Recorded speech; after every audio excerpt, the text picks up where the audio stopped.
So we're joined by my friend, social worker Cassie McDuffey, founder of Be the Difference Mentoring Program, licensed clinical social worker there in Jackson State alum. We thank you so much for joining us today. This is our college and career readiness class. We're in the human services career cluster, and I've got a room full here with me of all young ladies here today at Velma Jackson, and we're recording this for all of our friends in Madison County schools. Madison Central, Rosa Scott, Germantown High School, Ridgeland High School, the Academic Options Center, and our YouTube channel. So thank you for fitting us in your schedule today. I am excited and I'm honored to be here today. Now, obviously, we want to talk about Be the Difference, but just give us a little background. Did graduate twice from Jackson State in their social worker program. And before you came online, I was telling the students here, when it comes to social work, Jackson State has one of the top programs in the The South. best. They Yes. have, and they have a great Master's of Social Work program, which is just 1 year. So, for even if you went somewhere else for undergrad, getting that Master's of Social Work at Jackson State is in a 1 year program is a great way to go ahead, get into the field, start making money.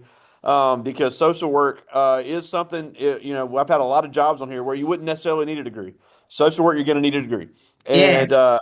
that Need Master's a of Social degree. Work that Jackson State offers can get you right in and start making money. So just talk about that social work program and all the different areas of social work that some of them we hear about, some of them we don't.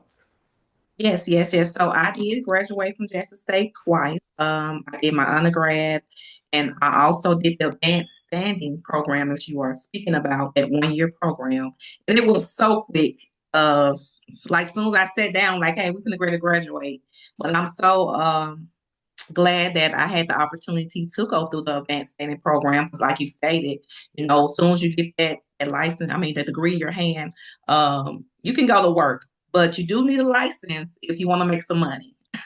And so I would encourage everyone, don't stop at the undergrad level, but also go ahead and get your master's so you get your LMSW, which is your license master social work. And then there's another step, which is the clinical, which is take 2 years under supervision, clinical supervision. Then you'll be eligible to sit for that exam, which is where once you get those license, you become a therapist and be your own boss in private practice. And so that's my goal, and that's where I'm headed to, private practice.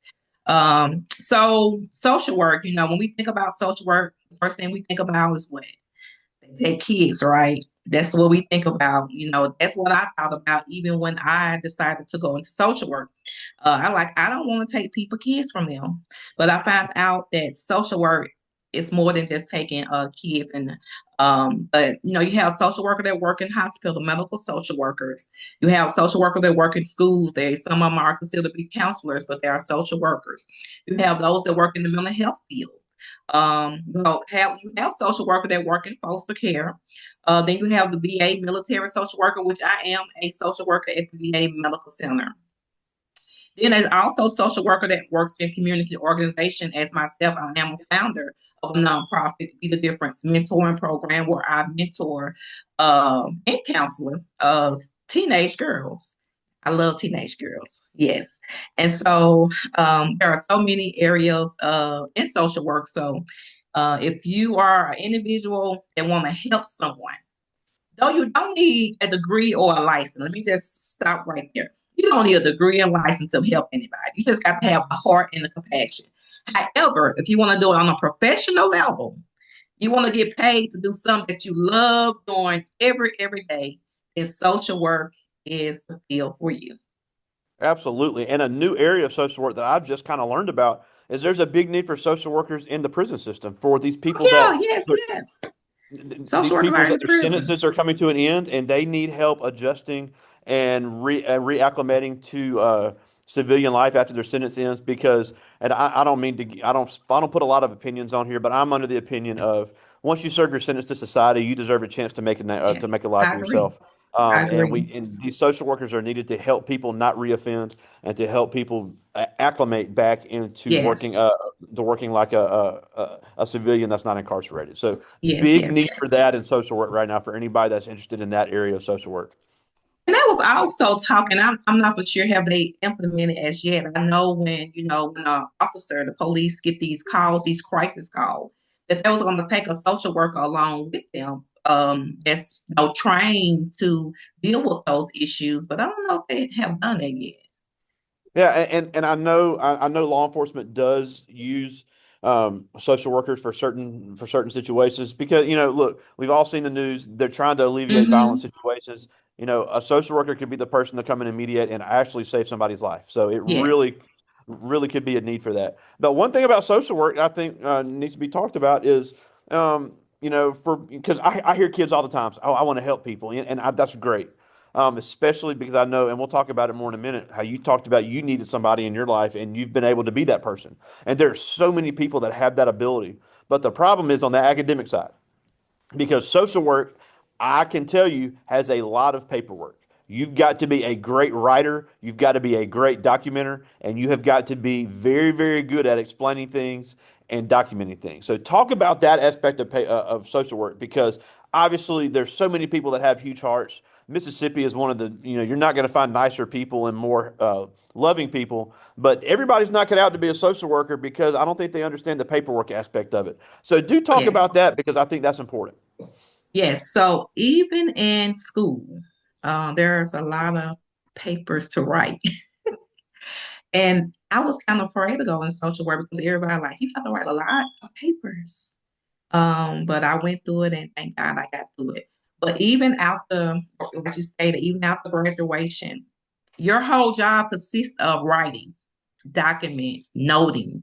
And as you stated, that they have to be right. I mean, 'cause this is like somebody's whole life. You can mess up somebody's life just documenting the wrong things, documenting um something that really didn't take place. So you can go to court. So yeah, so you have to be able to document. You have to be able to write, and you have to have listening skills to be able to understand even what's taking place at that moment while you're talking. So yes, social workers, we write every day.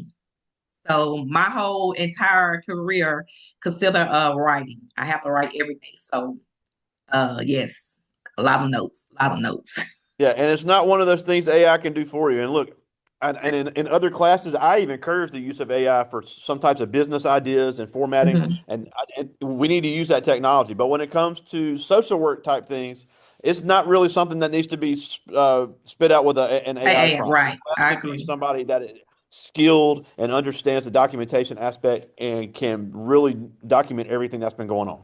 Yes, I totally agree. Yes. Now, also, I do want to talk about because, and while we're talking about Jackson State, um, just talk about your HBCU experience because I want kids to know all their options and I wanted them to know what's available for them because I have kids all the time tell me, well, I don't want to go to an HBCU. I went to an all black high school. I want to experience something different. And if they want to experience something different, by all means, we encourage them to. There's so many great schools here in Mississippi and across the South that we've had kids go to. But I think it's important to understand when HBCU, the H stands for historically. It does not stand for exclusive. And also, to think that all black people are the same and you're going to be there around people that only look and think and have your background is just not true. So it really is a melting pot of culture. And honestly, I think it'd be a great place to learn kind of the skills for social work because social workers have to be able to work with any kind of person that can speak any Every kind of language, background. any any type of mental health issue, any type of physical health issue. So it really is a great place to kind of understand what a social worker would have to deal with. Yes, yes. So my experience was awesome at a HBCU. However, I would encourage the young people to go soon as after graduation. I went when I was old. So I didn't go back to school till I think I was 32 when I went back to school. Wow. Wow. Yes, yes, yes, yes. So my experience may be different from those who go directly from high school to college because I didn't stay on campus and, I didn't get involved in too much of the activities was taking place on campus. So, but the experience that I did encounter, it was awesome. And as you stated, it's not just a lot of black people. You've been to all black. just because it's HBCU don't mean that you're gonna go be around a lot of Black students. You're gonna have all kind of races, all kind of culture. So don't think it is like that, like you just because it's a HBCU, that's the only thing that you're gonna experience or encounter. It's not like that. And I had an awesome experience. I would do it all over again if I decide if I want to write some more papers, but right now I don't write. And I'm glad you mentioned about how you didn't live on campus. I have another former student of mine who's been on this platform who's also a social worker with Child Protective Services, and she went straight out of high school. She went to Hines Community College, went to Jackson State, did not live on campus. She did it in order to save money. She slept in her own bed for all 4 years of school, but she said it's all in what you make it. She still was on campus at all the events, still was involved in student organizations. But when it all ended every day, she drove home and slept in her own house, I bet, uh, yes. and didn't pay for a dorm room. So it really is all in what you make it. So you can Make it get up, a great yes. college experience and save that money. I mean, we know the cost of college is rising. You can still, whether you go to Mississippi College, Belhaven, Millsaps, Jackson State, any of those, you can still get a great experience. And Parents, yes. yeah. Now, Yes. obviously, I want to talk about Be the Difference because I know it is your baby and you're just so passionate about it, and it has grown tremendously just in the last Yes. few years. And we watched your great segment with Kayla Thompson from a few months ago on Live at 9. So just talk about what Be the Difference is, kind of how it was born, and what all you guys do because it really is something that at least I think, was desperately needed in the Jackson area. Yes, yes.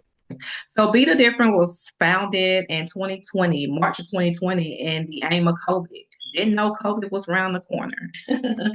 But Be the Different, yes, it's my baby. It stands for Believing, Educating, and Empowering Teams Girls.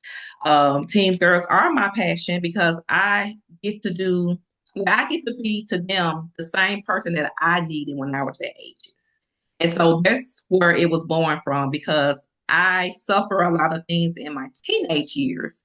And it took one person, just one person, to believe in me, to see me, to give me a voice, to let me know that I matter. And that one person is what helped me to go get my GED, helped me to, because I graduated, let me just back up some why I congratulate these young ladies because they are doing something that I didn't get an opportunity to do. I dropped out of school in ninth grade. And so when I see young people in high school doing well, it just bless my heart because I wish I can turn back the hands of time. And so that one person saw something in me that I did not see in myself. And I consider that person to be my mentor. And so I wanted to be that same person to another young lady. I remember doing a vision board, and on my vision board, I said I was going to start a mentoring program. And I only wanted 5 girls. Give me 5 girls. When I launched the program, I had 7 to register, and I was excited for that 7.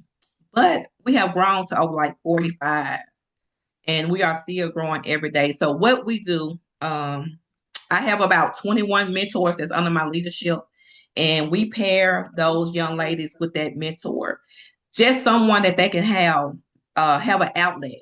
That young ladies, and not just young ladies, but even young men. But I just focus on the young ladies. They go through so much. And sometimes they don't feel that they can talk to mom. They don't feel like they can talk to dad. You know, and not that mom and dad not giving them the great advice, but sometimes they feel like that I need somebody else. And so I want to make sure that they have an outlet to reach out to when they are going through those traumatic experiences. I have young ladies. It's not about poverty. It's not about dysfunctional families. I have young ladies that have 2 parents' homes. I have young ladies that stay in Madison. Some stay in Terry. Everyone's not in Jackson. Have a great background. However, it may be something simple as mom and dad always at work. And so I can't talk to them. Something simple as that can bother a young lady. And so I want to just have a space where they can feel safe. They can express their emotions, their feelings, and they can get the support that they're needing. And so basically that's what's Be the Different in a nutshell. We are headed to our 6th year, and I'm just excited to be able to give back to my community. Yeah, and I tell you, it's so good to see because as obviously I'm on the outside looking in, and I just cringe when I see all we see people want to do is just create sports programs. And look, and that's fine. Most of these people are very well meaning. They really want to help, but just because somebody is a black teenager doesn't mean they're an athlete. Right. There's so much talent, there's so much intellect, there's so much ability that goes untapped because people aren't given the opportunity. And I can tell you something else. And again, obviously on the outside looking in, and I can only speak for what I see from the outside, but having that ability to address mental health issues in the black community is so important because Yes. for you look, it's no secret. For decades, there was so much of a stigma. There was so much of an embarrassment to talk about these issues. But mental health is the ultimate equalizer. It doesn't care what color you Yes. are. It doesn't care what your gender is. It doesn't care if you have one or two parents at home. It affects everyone, Bye. and it's even more Yes. so now. And God bless these kids. The social media aspect is all the positive things it's done Oh, is done just as many yes. negative. And Yes. there's Yes. so many pressures on these kids. And, I've got all young ladies with me here now, and I've got some incredible students just and they're already handing me questions, but incredible students, incredible intellect. But no matter how achieving they are, they're always going to have those mental health stressors. And I Yes. think it's important to openly talk about that and say, hey, there are more resources now for you than ever before, and it's okay to have those feelings and be able to talk to somebody about it. Yes. It's okay not to be okay. Yes. Yes. It's okay not to be okay. Well, I do have some questions from the students. And these are really good, and I'm glad we're asking these. And again, it's all about having the conversations and being open to communication and saying, hey, here may be some ways that you can overcome this. Um, but I like this one. This first one. This is Adija Bell. She's in 10th grade, one of our basketball and volleyball players here at Velma Jackson. And she asked, "How do you handle stress in emotional situations at work?" How do I handle stress? Yes. Uh, so, as a social worker, we have to practice what we call self care. Um, because when you are dealing with traumatic experiences with others, it can also transfer to you. And so, I had to learn not to take on everybody's concerns or issues personally. That is something that I had to work on as a professional, because it can cause a lot of stress. You already have your own things that you are dealing with, outside of work. And so some of the things that I do, learning how to just stop and pause and breathe. And so sometimes I would just take a break, maybe be about a 5 or 10 minute break. And I would just, you know, practice my coping skills. And that's something as simple as close your eyes, count to 10, breathe in, breathe out. And so that kind of helped me to digress the things that I have encountered that has caused the stress to come on. But practice self-care. I know when we think about self-care, we think about going to get our nails done and going to get to a spa day. And this could be a form of self-care as well. But also knowing when to take a mental break. You may have to ask, at work, I may have to ask my supervisor, I need a day, that I need to take a mental break. And during that mental break, I may just sit in a quiet room or I may journal. Um, and those are some of the things that help me. All right, I like this one. This is Kaylin Bullock. She's in 9th grade, and she asked, "What's the biggest challenge you have faced being a social worker?" The biggest challenge I have faced is resources. And the reason being because we here in Mississippi, resources are very, very limited. And so to have an individual come to you that's in a dying need, and there's nothing that you can do, nothing that you can do. I also had the opportunity to work at the shelter and at Salvation Army. I worked there about 90 days. And I stopped because the resources was limited. And so I had all these individuals coming to me, needed things that I couldn't provide. And it caused so much stress to me because here I am in this helping profession, and there's nothing that I can do because of the resources.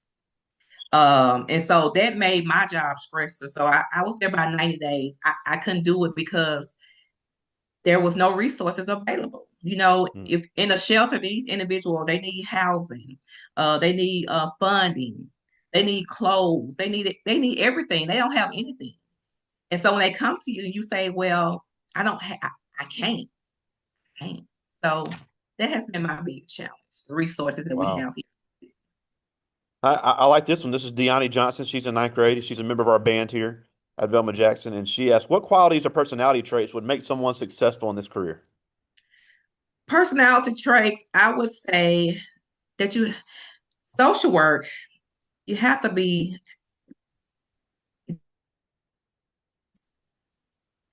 you have to be in a space where it's not about you, but it's about somebody else. Social workers are kind. Um, Social workers are individuals that can show empathy to other people. As I say, it's a helping profession. And so those are some of the qualities that you have to make sure you have. And being able to be an active listener with non-judgment. You can't judge. You can't be biased. Um, yes, those are some of the things. Now, along those same lines, and I meant to ask this earlier, um, there's always going to be a need for people that are bilingual in this field. So we have a lot of first generation Americans in our district. So anybody that can speak Spanish, anybody that can sign, anybody that can speak any other type of language, there is such a need for them in social work because, like we said, you have to be able to work with anybody in your population. So Hmm. somebody, if English is not their first language, they're going to want to. We have interpretive software that is unbelievable to talk to people now. But when you talk about it, it has to be about them. They're going to feel more comfortable speaking with someone that can speak their language. So I agree. any of our young people that are bilingual, there's a need for them in this field. There's a need. Yes, because when I was like looking for part-time jobs, yes, are a dying need. Yes. So if you able to, speak those different languages, I would very encourage you to go into social work. You would not have a problem finding a job. Yeah, and these kids complain about, well, I don't want to learn another language. Well, even not just in social work, but across any field, if you can speak another language, Yes, it is amazing. One, how yes, easy it'd be to find a job, and two, how much more they'll pay you. So you're I right don't think about that. I don't think kids understand I that. may need to learn I got another time for language. I got time for two more. Okay. This is Michaela Burks. She's in 10th grade, one of our award-winning choir members here at Velma Jackson, also one of our volleyball players. And she asked, what made you specifically want to work with teenagers? Yes. So, as I was stating, and time will not allow me to share my whole life story. Um, but my teenage years as a young girl, um, was I suffered so much as a teenager. Um, 15 at 15 years old, I got into the wrong crowd, the wrong people, and I just went into a whole nother direction. And as I stated, I ended up dropping out of high school in ninth grade. Became a teen mom. Um, I come from a dysfunctional background, a very dysfunctional family, um, where my mother was on drugs. I didn't have a relationship with my father, things of that such. And so when people, even as I say, the school failed me, and the reason why I say the school failed me because no one had checked on me when I was not coming to school. Nobody reached out. They didn't send CPS to my home, you know. And then when I went to school, I had such a crying out from the inside out that it appears to be a behavior issue that I'll just get suspended from school. But no one took the time to ask me, Cassie, what's wrong? And it took one person to ask me, Cassie, what's wrong? Why are you acting like this? This is not you. And so being able to express all the pain that I had hidden down in my teenage years, because I was fully grown at this time, I think I was about 25, and being able to get everything out that I had buried on the inside of me, freed me. And so that alone made me want to be that person to that same young lady. Maybe her story is not just like mine, but maybe she has some hidden things on the inside and she don't know how to release it. And so I want to be that person to help her to release and be free. And so that's why special teenage girls, I just love them. I love them. Awesome. Yeah. I have one more, and this is a Cambry Luckett. She's in ninth grade, and I'm glad she asked this because I think it's important to know. You don't have to be embarrassed to talk to people about things because I guarantee you, you're not the first person that's gone through it. Because she Yes. asked, "What is the most common issue that you see in the people you serve?" The most common thing I see, especially with my girls, a lot of them are dealing with self-esteem issues. They are so beautiful, but when they get online, on these, the computers and social media, they start comparing themselves to other young ladies and they feel like they're not beautiful just as this young lady. A lot of them are still trying to find out who they are. They're struggling with their identity, you know. Um, Also, I have some that, may appear to be, depressed. And when you get ready to talk to them, they not really depressed. They just, trying to figure out life. And because they can't figure out life at this age bracket, they feel down about it, you know? And so those are the main issues that I see when working with my teen girls. But in my profession as a social worker at the VA, most of my most I deal with most male veterans, and they are older age, and by the time they get to me, they are their need, trying to get what they may feel entitled to, and it's tough trying to navigate the system, trying to get those resources. So they come to me to help them kind of navigate the system and to get those tap into the resources they may be entitled to. Wow. Well, we're almost out of time, and we thank you so much for joining us. But a couple things before we go. First of all, I always talk about this with any person that deals with any type of mental health work. If people didn't hear anything else that I talked about this entire time, they need to hear, 988. It's available 24 hours a day, 365 days a year for anyone in a mental health crisis. They can get you in touch with great people like yourself to get you out of that space. That resource was not around when we were growing up. So that is a resource that is 100% free, always available. They always have somebody to talk. So if anybody, no matter who you are, has a mental health crisis, 988 is available. And I have people say, well, I can't afford to talk to anybody. Well, there's people like yourself that they can get you in contact with, and they can find a way for you to be able to talk to them. Yes, yes, yes. And also, when those individuals that say, think about the finance part, I always encourage them to go to highest behavior health. Those that, kind of work with you based on your income or will see you for free. Absolutely, and it really is. The state of Mississippi has done a great job of having those resources available, and also for every college campus and community college Oh, in the state of yes. Mississippi They has have free someone mental on health site. services. Yes. Big shout out to my friend Dion Walker over at Hines Community College in Raymond. She's always told, look, she says, if I'm there, come talk to me. We can talk about something because she likes talking so much, she'll talk to everybody. But she said, if you're having any type of academic stress, any type of a mental thing going on, and you're a student at Hines, just have your ID come in. It's 100% free. Love it. Jackson Love it. Love State, it. Alcorn, Southern Miss, Ole Miss, Mississippi State, they all have free mental health services for these kids getting ready to go to college. And again, kids say I can't pay for it. Well, it's included in your tuition. Yes. So Yes. make Yes. use of those resources. Now, the last thing before we go is BeTheDifference.com.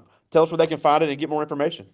Yes, so we are bementoring.com. So you can Okay. go to my website and you can just review the website. We are in open enrollment season until tomorrow, because we are a closed program. So we will be taking registration up to tomorrow. So go tell your parents. Yeah, and also for anybody looking for some great community service in college, you guys, also big shout out to my friend Chanel Kitchens, who worked with you Oh, while she was yes. at Delta Oh, State and excellent. Mississippi College, who's a Ridgeland High alum. So all Okay. my friends at Ridgeland High, she was a great Ridgeland High alum that did some work with you as well. So again, we thank you so much for joining us. Cassie McDuffie, founder of Be the Difference Mentoring. We thank you so much for joining us today. Thank you all for having me. All right, talk to you soon, buddy. Okay.